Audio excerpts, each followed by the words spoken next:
Hey, it's Travis with Fat Daddies.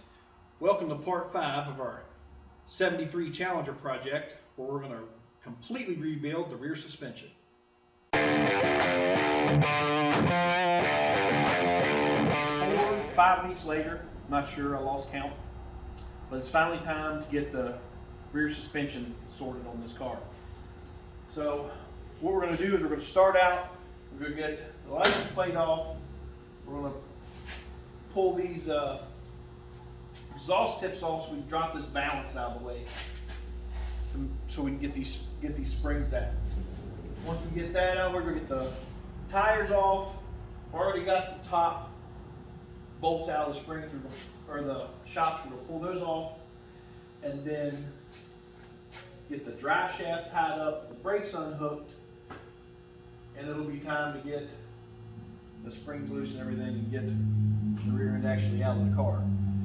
So let's take a look here on the table of the parts that I've got gathered for this particular part of the job.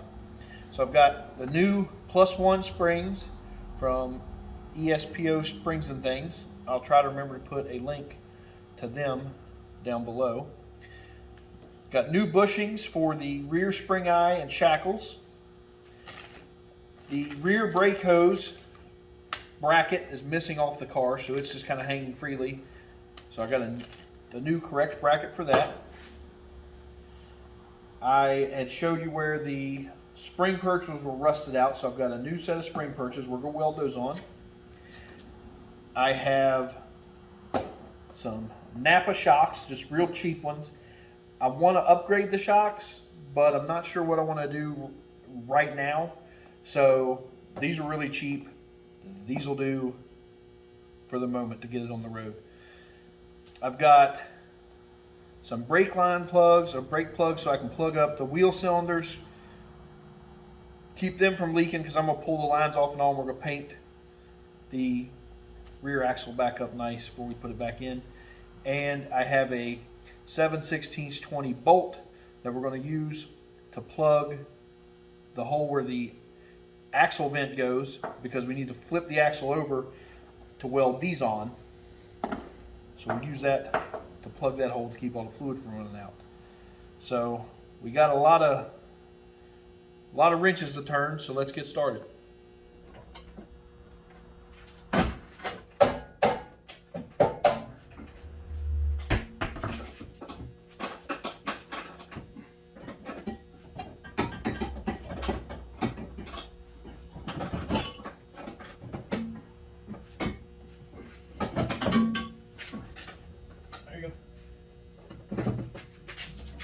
Oh man, there's a bolt up here holding it.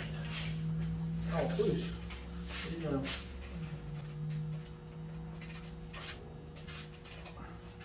go. Now we have all that stuff off, I went ahead, disconnected the drive shaft, hung it by a bungee cord, taped up the U-joint so it doesn't fall apart. And then I've already got this brake cable, parking brake cable, unhooked right here. What I did was loosen this tensioner, and then I haven't done this side yet, but you just take this coupler loose and pull that clip off right here, and the whole cable just slides right out. It's easier than unhooking it from the drum brake side usually, so at least in this case. So now the only thing left to do, I'm going to unhook that brake cable right there, and I'm going to unhook that brake line. That's the one I mentioned that I have a bracket for now. And then we're going to pull the U-bolts, get the shackles loose, and drop this thing out of here.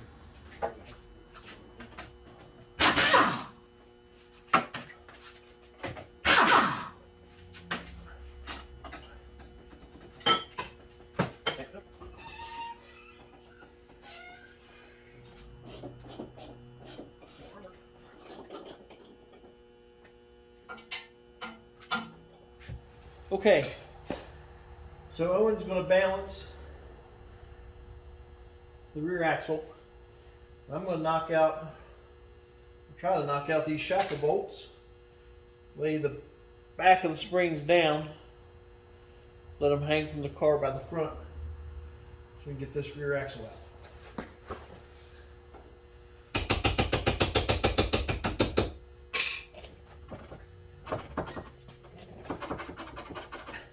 Why is it going to be so ornery? Oh! Ta-da! Okay. Now, you stay there and balance that. Keep going.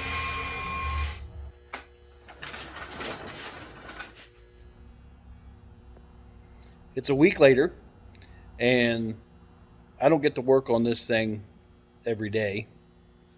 I only get to work on it in evenings, on the weekends, because during the week I'm working on everybody else's stuff. So let me fill you in on some of the behind the scenes stuff that I got knocked out in this past week. And then we will continue to try to make some more steps to get this thing back in the car and get it back on the road. First off, here are the 6-leaf leaf springs that are the whole purpose for this whole teardown of the rear suspension. These things had the back of the car way up in the air and they rode super rough. The shocks that were on the thing looked like they come off of a Baja truck, as long as they were. So they probably weren't even compressing, who knows. But, like I said, these are 6-leaf. This is what was on it. And we are putting on the new 4-leafs. There's the rear axle. Since you've last seen it, I have degreased it, cleaned it up. I cut off the old spring shackles, and we're getting ready to weld the new ones back on. So we're gonna have to find the angle first.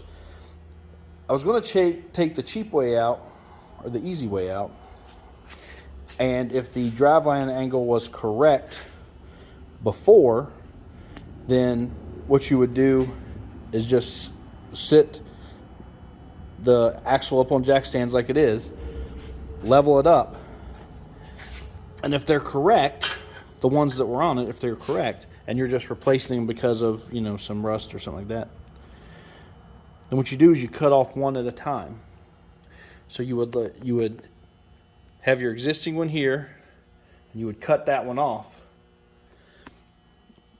Then you make sure that your existing one is level to the ground, and then you place your new one over here, level it to the ground, you can weld it on, and then vice versa. As long as this one's level, then you put this one back. And that is only if you were replacing the spring shackles in the exact position they were in, because they were correct. These, however, unfortunately were not correct. So we're going to have to go a different route, which you're going to see here shortly.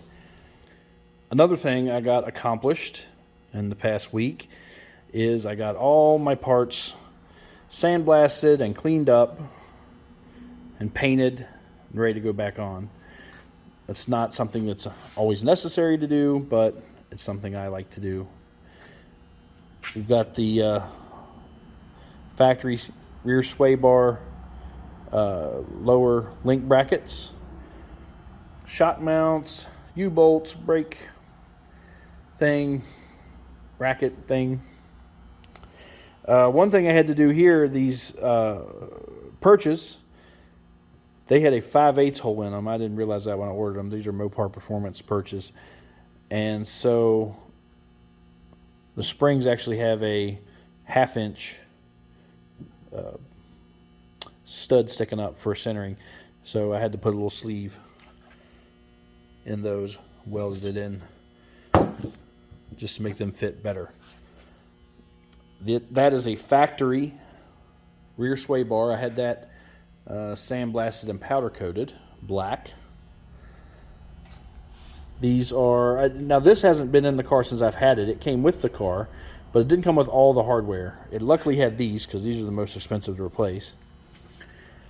But the frame mounts it didn't have, well, it had one, was all rusted up, and it had one link and they were all rusted up.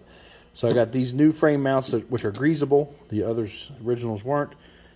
And new end links for that. They came from Firm Feel. Some things I got done under the car is the shackle bushings up here in the top of the frame and the spring bushings are both, they're polyurethane. The ones that were in it existing, and they're good shape. They were, I think they're Energy Suspension brand by the number on them, and so they're not that old and they're pretty good. So I'm going to leave those in there. I had rubber ones, but for now we're going to stick with those. And if you remember, the exhaust pipe was run up, and since they had the back of the car in the air so much, they didn't bother coming way up to clear the axle because the axle was down here so far. So that has to be changed. So that's cut out. That was 2 1/4 inch pipe. And so what I did was I cut the 2 1/4 inch bell off the end of the muffler and welded on a 2 1/2 inch so that when I get new tailpipes run out, they're 2 1/2. These clamps are just temporary to hold it there for now while I'm working on it, because I am going to go ahead and stick a turn down on and a regular hanger to hold these up just until I get around to getting my tailpipes put on. And also, I think I mentioned before, the exhaust tip modifications I want to do to make them accept the 2 1/2 inch pipe, because the way that they're made, they're actually breathing through an 1 3/4 hole, and that's not going to do. Anything else? I cleaned up underneath here. Went through and wiped a bunch of the dust. It's painted under here. Went through and wiped a bunch of the dust and stuff off, cleaned it up, and I think that's about it for what I've been doing the past 2 weeks. So these are the new springs. I don't know if I mentioned that before, 4 leaf springs. So now what we're going to have to do, because I mentioned how I couldn't take the easy way out and put the new spring perches on the way in the same position they were on, because their angle was all off. So now the only way to get the correct angle is we're going to put the axle back up under the car, and we're going to just sit the axle on these spring perches and mock everything up, and then we can turn. I'll put the U-bolts on just to snug them a little bit so that the axle will stay in place where I position it, but that way we can turn the axle in the perches to get the driveline angle set correctly. Once that's set, I'll spot weld these to the axle. We'll drop it back out. I will fully weld the perches to the axle, and then I'm going to paint the axle black, make it look nice. Then we got to put it back in again. So let's get started with that. Now before we slide this under the car and mock it up, figure out our angle, one thing we're going to need to do is figure out where exactly the perch goes on the housing, side to side, and we need to mark that so that when we get it up in the car and under the car, we're in the right spot. So the problem with that is, I know that this housing and this car is supposed to be 46 inches center to center on the perches. So the problem is trying to get in here and get a good accurate measurement with a ruler or a tape measure or anything is a little hard, because you've got the pumpkin in the way. And you can kind of eyeball it. You could probably get close enough or whatever. But to actually get the good true measurement, we're we're going to need to do something else. So in this instance, we're going to come off of the outer flanges in each way, and I'll show you how we're going to do that. So okay, on this particular application, what I've done to figure this out is, so we know that center to center needs to be 46 inches. This is the factory E-body 8 3/4 housing. So they made these for the A bodies and the B bodies and so in the E bodies. So you got to make sure somebody hasn't swapped the housing out, because in order for this to work, or you just need to check your housing length. But so the housing itself, not counting the brakes or the axle shaft or anything like that, just the housing itself out to the end of this flange where the backing plate bolts on, is 56.5 is the factory width. So we know that's 56.5. This needs to be 46 between center to center. So 56 or 46 from 56.5 is 10.5. Divide that by 2, and we need to be 5 1/4 inches from the outside of this flange where the backing plate bolts on. So in this instance, I'm lucky because I can actually take this flat ruler, steel ruler here, and push it back in there solid against this backing plate to get my distance from the outside of the flange. So what we're going to do, I don't know if you can see it, you probably can't. I have the center line of this scribed.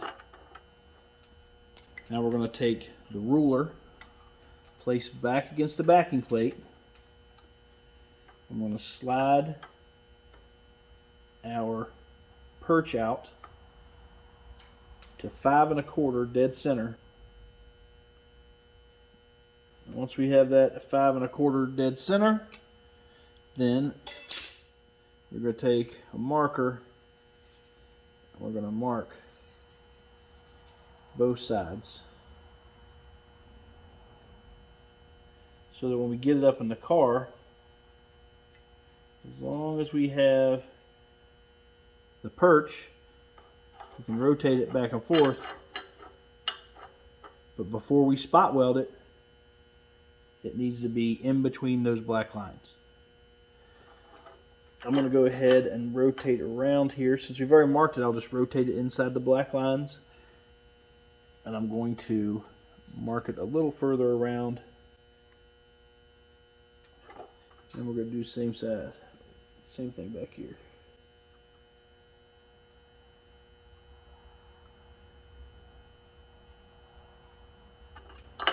All right,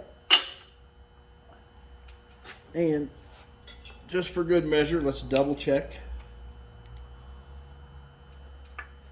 5 1/4 inches, right on the money. 5 1/4. If it seems a little dark in here, don't adjust your screen. I got the high bays off in the shop because we're currently going through a heat wave. I'm dying out here. And the high bays actually raise the temperature of the shop by a few degrees, and I don't need any more degrees in here than we already got. That said, we got the car sitting on the springs. So I got the lift run right up against the bottom of it, just off of it, but it's still sitting on the springs. And the reason that you have to have that for what we're getting ready to do is we're going to get underneath and measure the driveline angle and set the pinion angle. So in order to set the pinion angle, we need the weight sitting on the springs so that the pinion is up inside the car where it will be at ride height, so that when we adjust it, it will remain correct. If you have the springs hanging and you adjust it there, when you raise it back up, not gonna be right. But before we get under there and do that, I want to hit on a few things with you real quick. There's a lot that comes into play when it comes to like driveline angle and pinion angle, U-joint angle, drive shaft angle.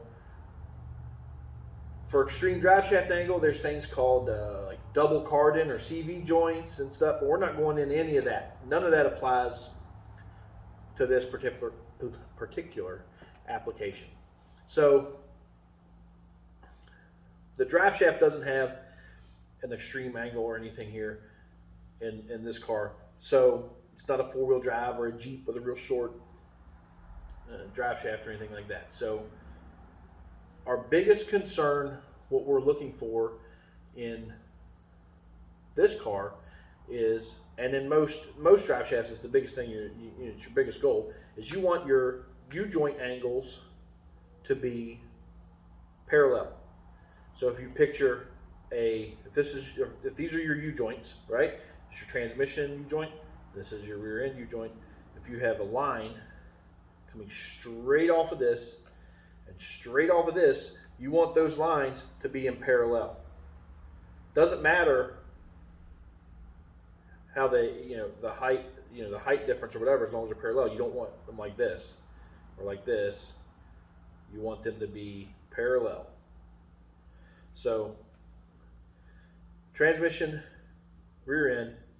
So when we sit the car, when the car's sitting at ride height, we want these to be, if this one is at 2 degrees like this, we want this one to equally be at 2 degrees like that.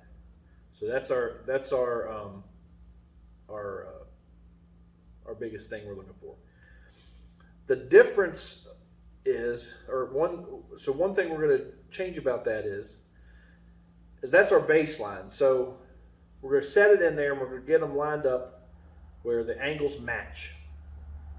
And then what we're going to do is if these are matched, this is your pinion angle, we're going to drop that pinion angle like this, but just a little. Just 2 degrees. 2 to 3 degrees is all we're going to come down.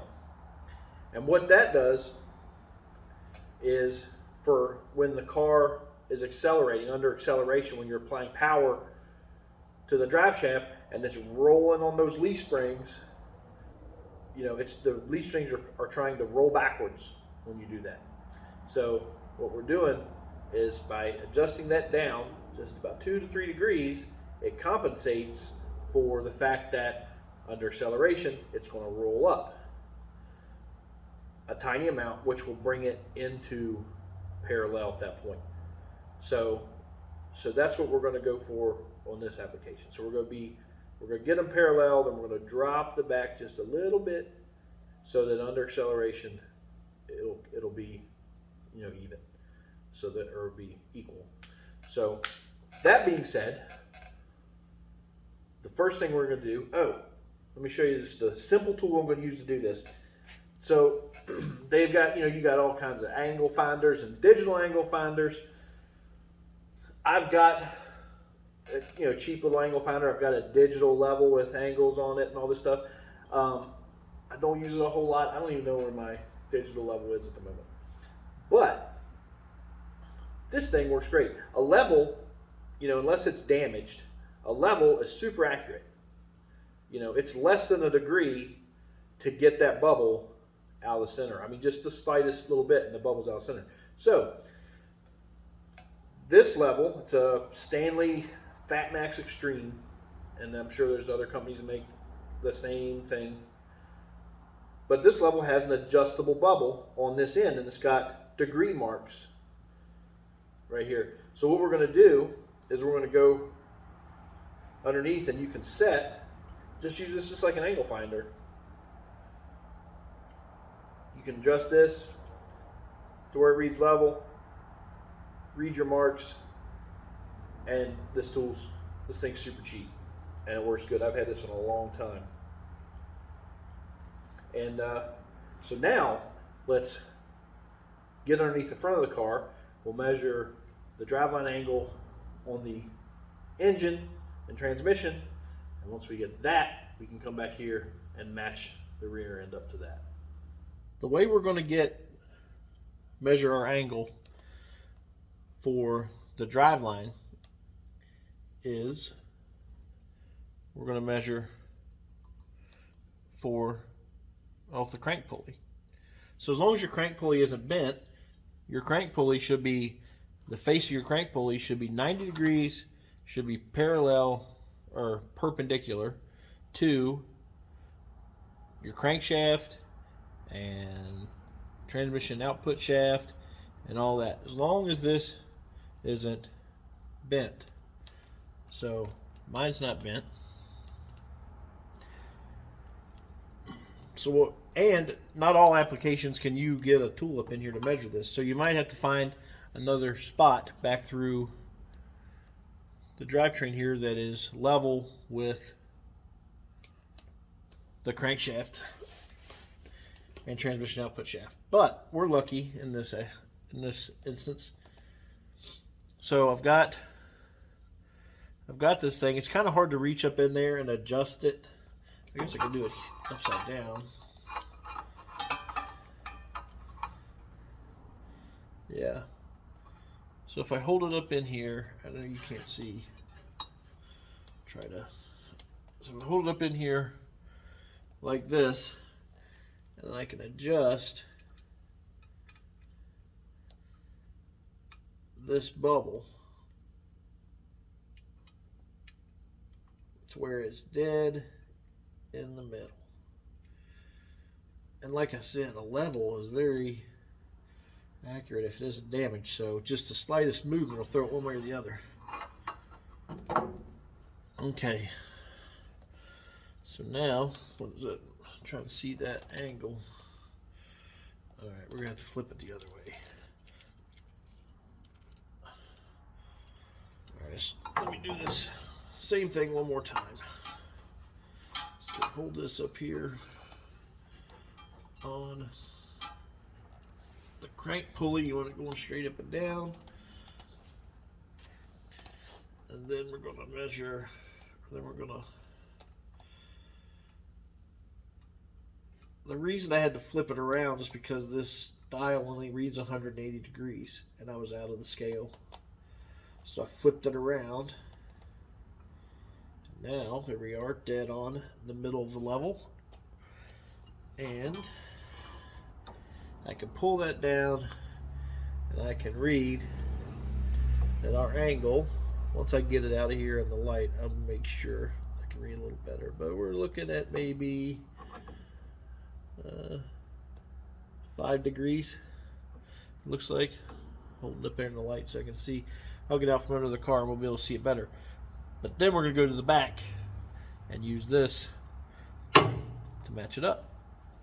Okay, now that we got it out of the car, I know it's a little hard to read, it's dirty, if I can get it into focus. So you can see 90 degrees would be straight up and down, and this bubble is adjusted back, looks like about 86. Each of those marks is 2, so dead in between the marks will be 1 degree. So it looks like 86 degrees, which is 4 degrees off of 90. So the back, and this measurement's perpendicular to the driveline angle.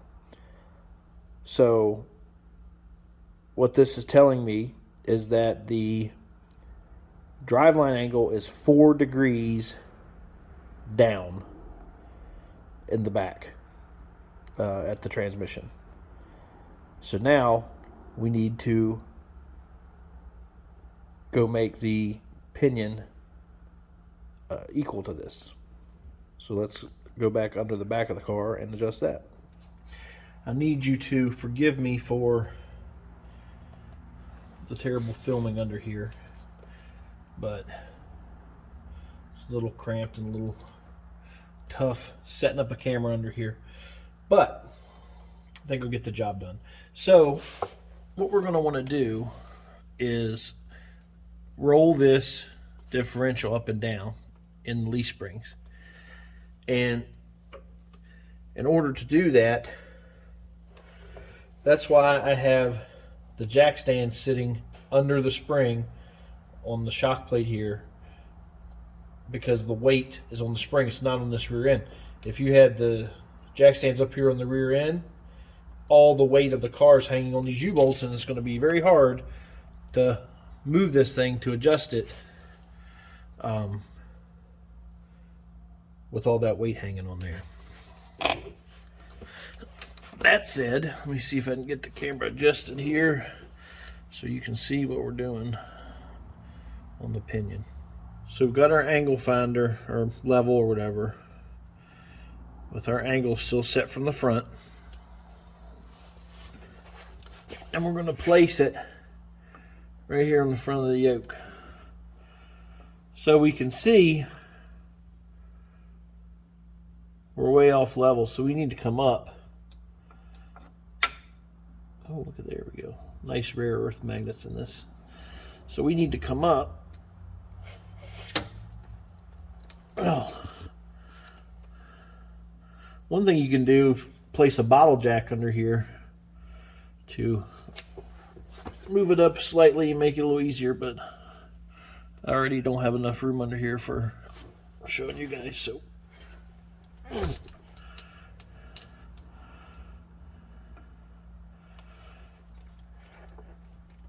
oh, there, we're getting close. Let me change positions where I can see a little better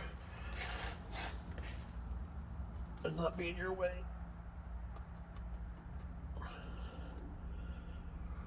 Might have to get a bottle jack under here just to hold it, because as hard as it is to move, it kind of wants to spring back a little bit. Okay. You guys see up my nose?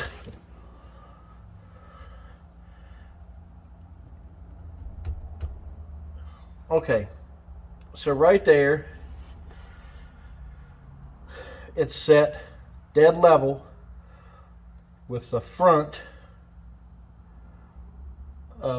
with the drive line in the front. So right there is dead level with the crank pulley, or parallel with the crank pulley. But we want to pull this down by 2 degrees. So let me slide out from underneath the car real quick and adjust this by 2 degrees. We'll put it back in there and then readjust this so we can drop the front by 2 to 3 degrees. I just can't see well enough under here to do that.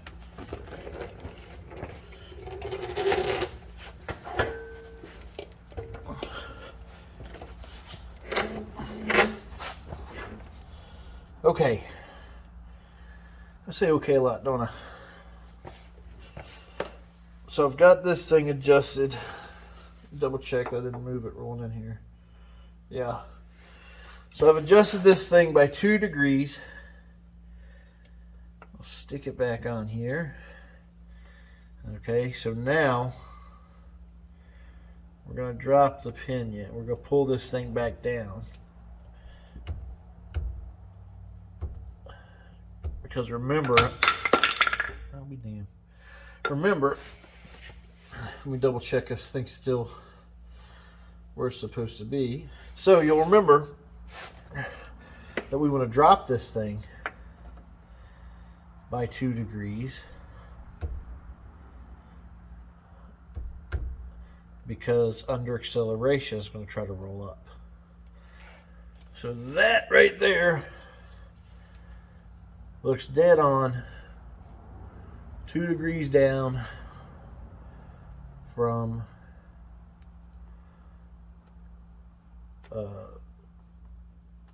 perpendicular or parallel with the front. So that's where we want to be. Now we just got to grab the welder. Oh, another thing you want to do is check to where you're rolling this thing back and forth.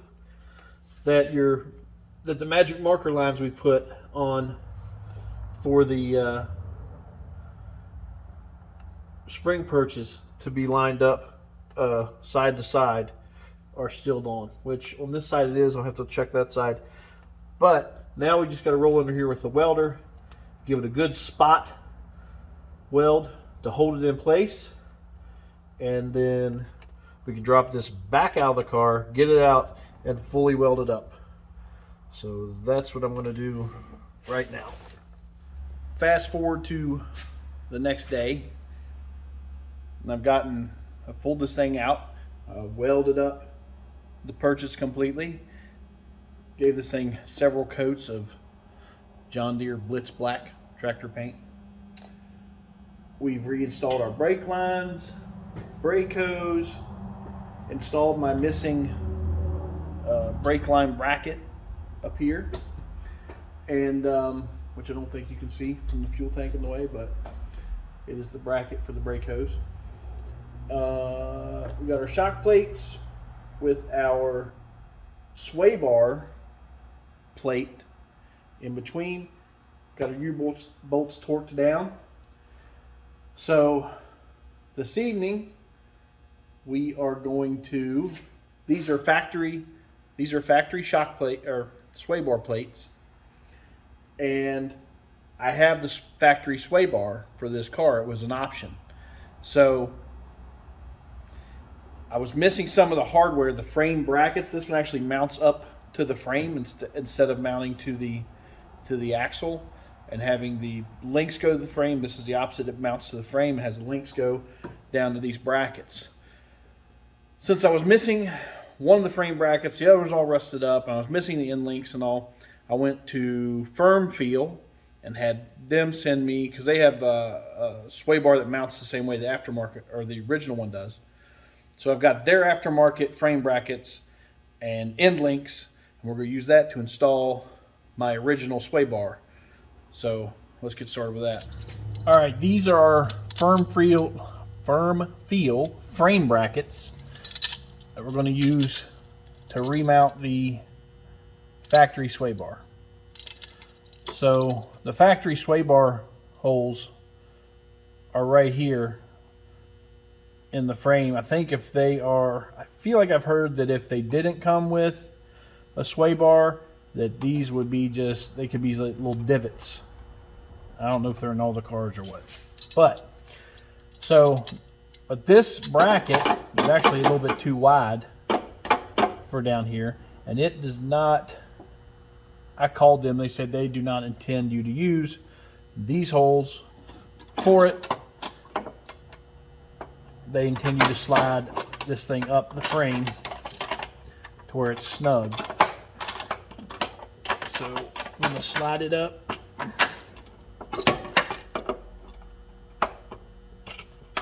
I'm going to center up because I can see this edge of this top sway bar bolt there. I'm going to center that up there so that I can use that as a point of reference for the other side to make sure I get both these the same height. And it's sitting on there snug. I wanted to go ahead and do a little testing and troubleshooting off camera to figure out exactly how I was going to fasten these things to the frame. So I went ahead and just installed the driver's side off camera, and I'm very confident in the solution I came up with and how good of a bite these things have in the sheet metal. So this bolt here is what they sent with the Firm Feel brackets. It's a 5/16 18 bolt, and it has these little grooves, about 4 of them in there, that are supposed to act kind of like a thread cutter and cut threads into the sheet metal. This one just has this pointed tip. It's also a 5/16 18. These two I had in my bolt bins, and I did some digging, and the factory actually used a bolt very similar to this 5/16 18 to hold the brackets on. The only difference is that theirs had a little groove cut Just one little groove cut in there to help it cut threads. And then of course this is just a very coarse thread sheet metal screw. I wasn't confident in how tight that thing would stay. Even though it would probably cut and get a pretty good bite, I don't feel like it's gonna, I feel like it has a good potential to work loose. So I initially tried these, but with that blunt tip, they're kind of hard to get started. I didn't want to over drill a pilot hole. I wanted to make sure I left plenty of metal to get a good bite. So I ended up going with these, and I will show you now the method I used to install them. Here we are back on the passenger side, and I'm going to show you what I came up with to get these things mounted to where I'm 100% confident in them. If you look way over there, you'll see where I have already installed the driver's side just to work out exactly how this is going to go. So we'll slide this thing on. We're going to line this bottom bolt up here with the bottom hole, the top bolt of the original sway bar bracket, with the bottom hole of this one. That's what I did on the other side. Now, the way I run these bolts in is I start off with a 25/64 drill bit, which is just big enough, or just enough to get inside that hole. I'm going to put it in there, and I'm going to give a little spin, and that's going to mark the dead center of that hole. Then I'm going to switch out. Now these are 5/16 18 bolts we're putting in. I'm going to switch out my drill to a 3/16. I got my center hole marked there with the other bit, our center. So I'm going to drill 3/16 inch hole.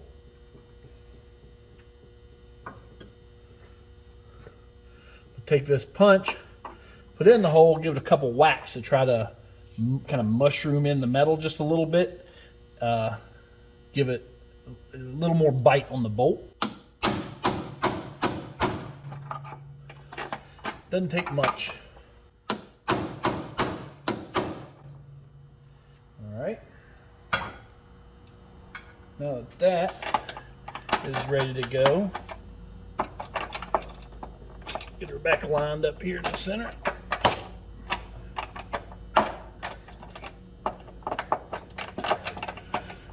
Okay. Now, I'm going to take our bolt and put just a little bit, just a couple drops of cutting oil on it. And here's what I'm going to say is controversial, but I'm telling you, it's working. So a couple drops of cutting oil, and I'm going to use a 1/4 inch impact to get this thing run in. Headphone warning, I'll try to remember to tone it down in the editing. That thing's biting. I am 100% confident in that. I didn't torque it all the way down with the impact.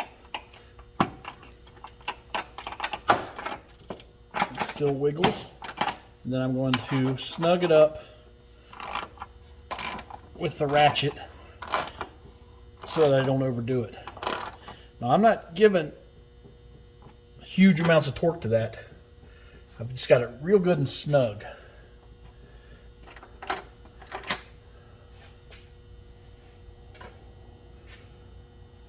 Now I'm just going to repeat that for all 3 holes. And this one actually, since most of the hole was showing, I'm probably just going to run the bolt right into that one. But the others I will do the same as this. I'm going to do the other top one first. And just come back and forth. I'm going to get those in, and we'll get the sway bar up in here. Okay, here is my freshly powder coated factory sway bar. I went ahead and stuck the bushings on it. Now we're just going to slide it up here in the car. It goes like this. This part goes over the pumpkin. And put the brackets on.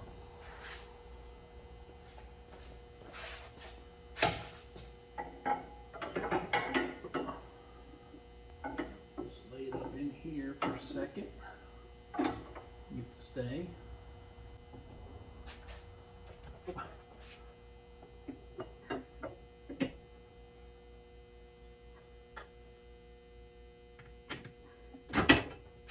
This might be easier with help.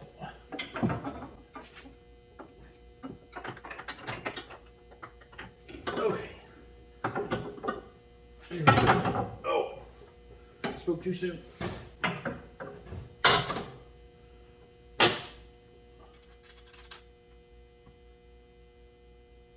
All right, let me get the other side, and then we'll get it centered up in the car before we snug it down. Now for the end links, I've already got the other one just sitting over there. It's not all the way tight yet, but wherever this polyurethane contacts, I put just the slightest film of silicone grease on there to keep them from squeaking. I don't know, I think I was in your way to see that awesome catch I had where I just about dropped this, but got lucky. All the dirt on the floor sticks to all that silicone grease that I just put on, so that would be unfortunate.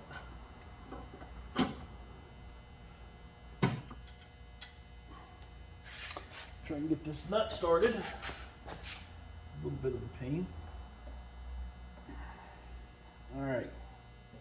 So next, just for good measure, I'm going to make sure I got this thing lined up side to side, and we're going to sit this car back down on the springs, on the weight, the weight of the car on the springs on jack stands, and that is when we're going to tighten up our sway bar bushings, end links, and our leaf spring bushings and shackles with the weight on the car.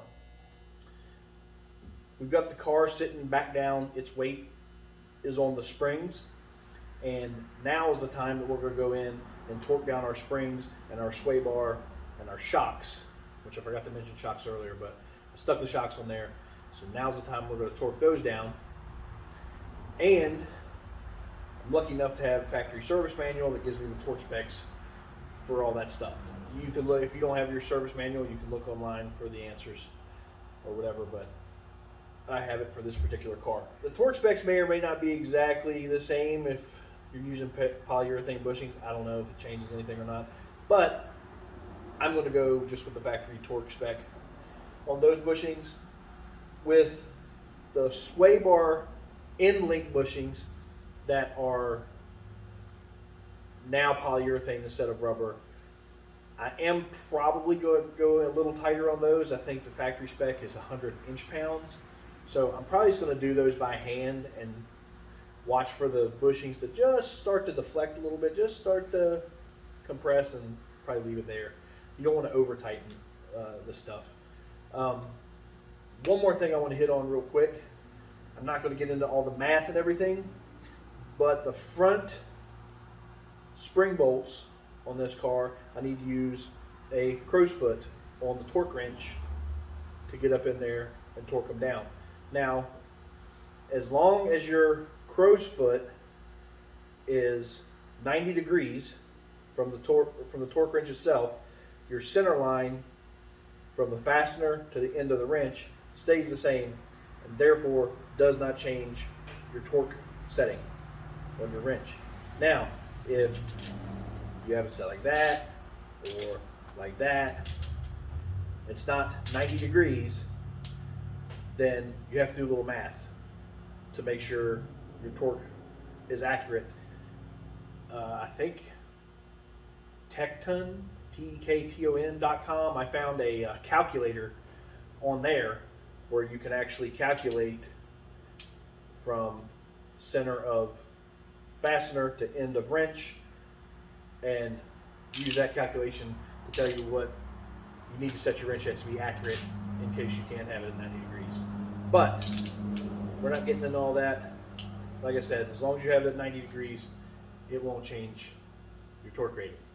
So with that said, let's get to torquing this stuff down. We'll start here at the back on the shackles. I'm going to go to 40 foot-pounds on the top, ones and 30 on the bottom. Like I said, that's the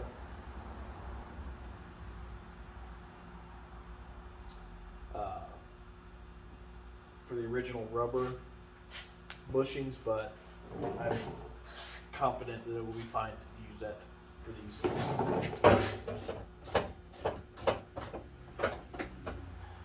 We're going to torque the lower shackle bolts to 30 foot-pounds.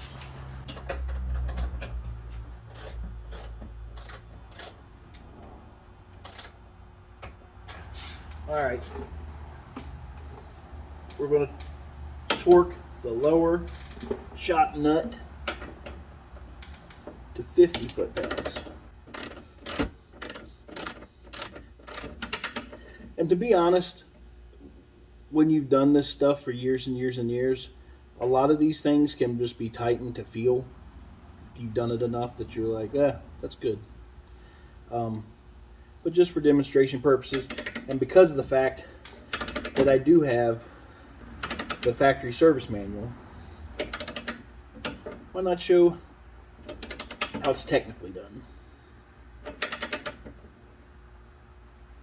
I normally would just tighten this to where it felt right to me. There's 50 foot-pounds. Now, speaking of tightening things till it feels right, that's what we're going to do on this end link. So the factory used rubber bushings and it called for 100 inch-pounds, which isn't a whole lot. But being that this is using polyurethane bushings instead of rubber, I'm going to torque it down to where the bushings just start to bulge a little, and we'll call it good there for now.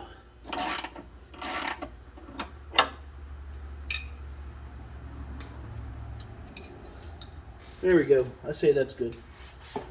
All right, well, I'm going to spare you watching the struggle of me laying on a roll-around creeper trying to torque this front spring bolt to 125 foot-pounds.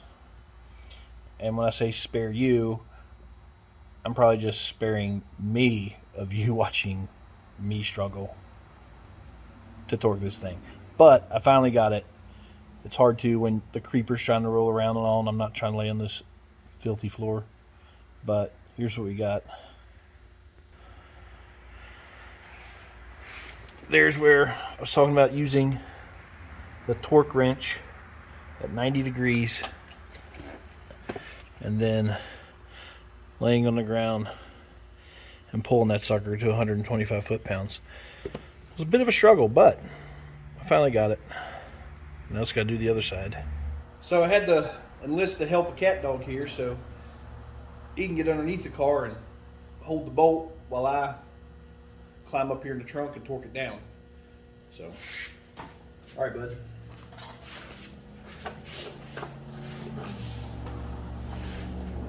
Too fat bolt for this. Maybe we should have switched positions. All right, I'm going to start with a little impact just to run the nuts in. And then I'll use a torque wrench to tighten them up. You got it, bud? Yep. So we've got all the fasteners of the rear suspension, the springs, the shocks, the sway bar, all torqued down when it was sitting on the springs. Got it back up in the air, put the wheels on. Now's for the moment of truth. We're going to see what kind of difference these new springs made after all that work. Pay attention. I noticed when I was climbing into the trunk, this thing was squeaking. These stupid polyurethane bushings I left in there are squeaking, I think, even though I put a thin layer of silicone grease on the outside of them, they're still squeaking. So if it turns out that when I drive down the road or whatever, if I'm hearing them, I'm probably going to switch them out for the rubber ones because the squeaking sucks. But here we go. Let's lower it down. Let's check our ride height. If you guys want to go back and look at this video from the beginning to now, I guarantee you, listen. That's good though. That sounds awful. That's in polyurethane bushings. Maybe after it settles, we'll see what happens. I'll drive a little bit and see. They might get switched out. But anyways, like I was saying, if you go back to the beginning of the video and watch, I guarantee you, you see this thing slowly getting dustier and dustier sitting in the shop because I just can work on it a couple hours here and there. So getting super close, super dusty. But let's check. So we were at 27.5 inches from the ground to the fender lip here. Let's bounce a little bit just to make sure we're down.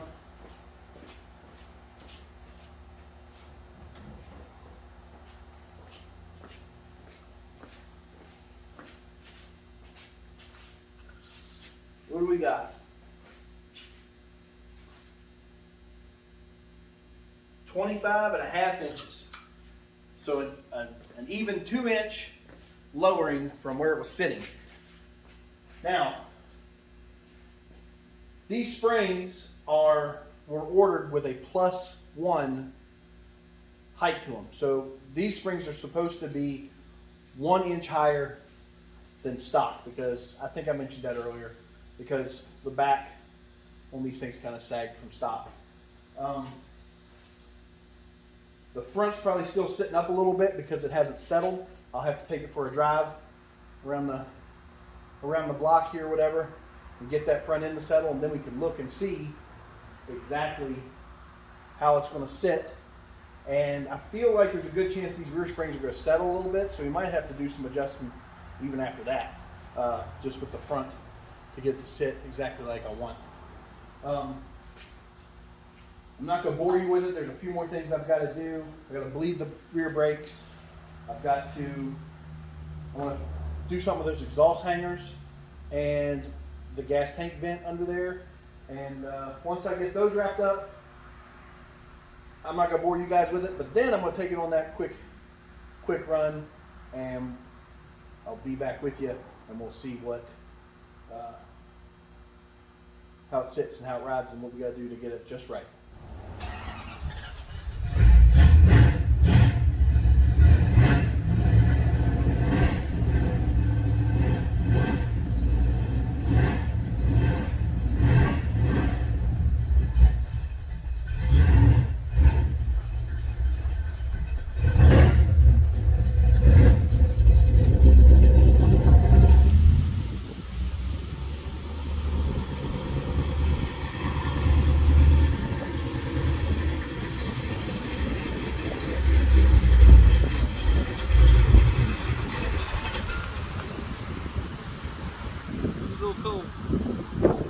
But it's finally that time. This thing hadn't been running months. I'm going to take the first test drive since the new wheels and tires, new rear springs, rear shocks, basically going through the whole rear suspension. Sway bar added. So I'm excited to do this. Let's go.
what's causing it. That's something we need to investigate. Tires rub a little bit, so I'm gonna have to, in the front, I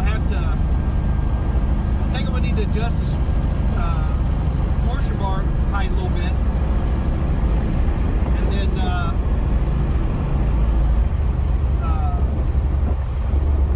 might have to roll the fender lip just a little bit in there, but that's okay. I like to be wide tires, so it's worth it. But I got to figure that driveline vibration out.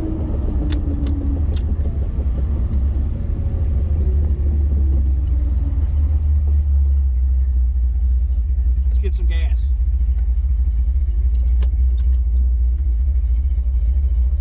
I stopped recording at that point because you couldn't hear it in the video, but I got distracted by this clicking sound I heard as I pulled in to the gas station. And as I was filling the car up with some fuel, it sounded like it was coming from the left front of the car.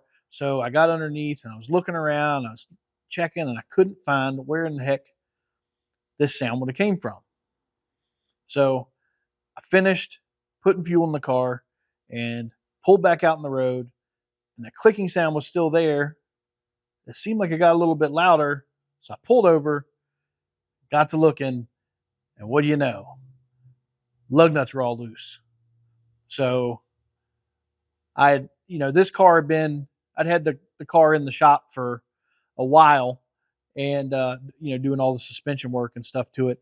So I had put those tires on and off 10 times, moving it from various spots and doing different things. And I would just buzz them on real quick with a little, cordless impact, not even cranking them down tight, because I was just rolling it around the shop. And I was like so excited to get it out and test drive it with the new rear suspension on the road. Totally forgot to tighten up all the lug nuts, and got super lucky that A, I didn't screw my wheels up, and B, I didn't screw the car up.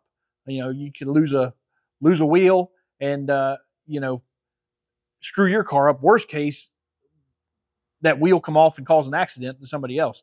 So I almost thought about editing that out because it's kind of embarrassing, but really, it happens to the best of us. So just try to remember, check your lug nuts. Now, to finish, kind of wrap the video up, a couple things I was mumbling about as we was going down the road there. There's a driveline vibration still somewhere in the car. It's a pretty good vibration. Before I was kind of attributing it to the Unilug wheels and the driveline angle being off because of them jacking the car up in the rear. So with eliminating Unilug wheels, I've eliminated a shake. It had a shake along with the vibration. The shake is gone. And everything has been corrected for, we've got the transmission tail shaft bushing. That's good. The drive shaft is balanced good. It's new. The driveline angle is all set right. Everything's good. Still got this heck of a vibration. I'm narrowing it down to where I think it might be in the rear end.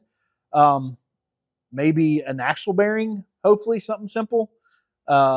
So next part, we're going to have to investigate that and see what's up with that. So check back for part 6 now, and we'll have dig into that, see if we can figure that out. Maybe we can finally get this thing on the road where we can drive it where it ain't shaking us to death.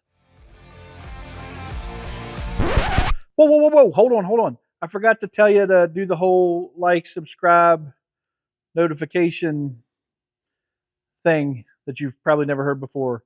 So, oh yeah, and comments. Let's talk about this. Check back for more content, and okay, carry on.